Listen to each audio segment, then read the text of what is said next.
सुप्रभात, मेरा नाम निखिल है और मैं कक्षा 9वीं A का छात्र हूँ और मेरा आज का विषय है इस जल प्रलय में।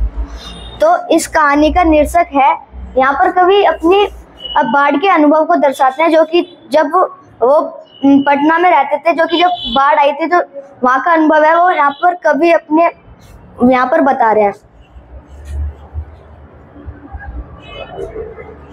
तो कवि जिस गांव में रहते थे, मतलब उसके पास वाले गांव में अक्सर कभी कभी बाढ़ आ जाती थी, तो उस गांव के लोग उनके गांव में आ जाते थे रहने के लिए।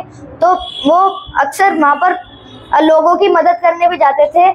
और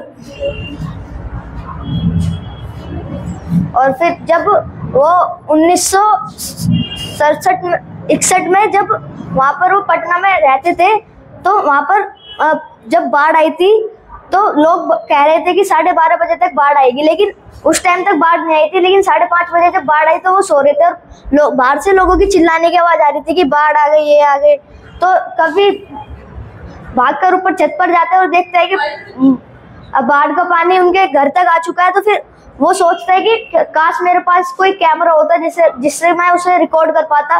तो फिर वो सोचता है कि अच्छा हुआ कि मेरे पास कैमरा नहीं है, क्योंकि अगर मेरे पास कैमरा होता तो फिर मेरा ध्यान कैमरे के वीडियो बनाने में ही होता कि इसका फोकस है या नहीं है। तो फिर कभी एक बार सोच रहे थे, जब एक हादसा सोच रहे थे वो कि जब वो बाढ़ में फंसे लोगों की मदद करने आते थे, तो उनको सबसे ज्यादा जरूरत होती थी पकाओ घाव की दवाई की, जो कि पानी से होती थी। और वो एक बार जब गए थे तो उनके साथ एक डॉक्टर भी गया था नाव में उनकी मदद करने के लिए।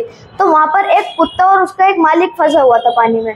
तो फिर वो वहां पर उसकी मदद करने के लिए गए और उसे अपने नाव में बैठाया। तो फिर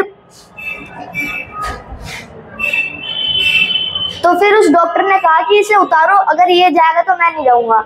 तो फिर उसका कुत्ते का मालिक भी उतर गया। उसने कहा, और कुत्ते के मालिक के साथ कुत्ता भी उतर गया, मानो वो कह रहा हो कि अगर मेरा मालिक नहीं जाएगा तो मैं भी नहीं जाऊंगा। तो ये सोच रहे थे कभी।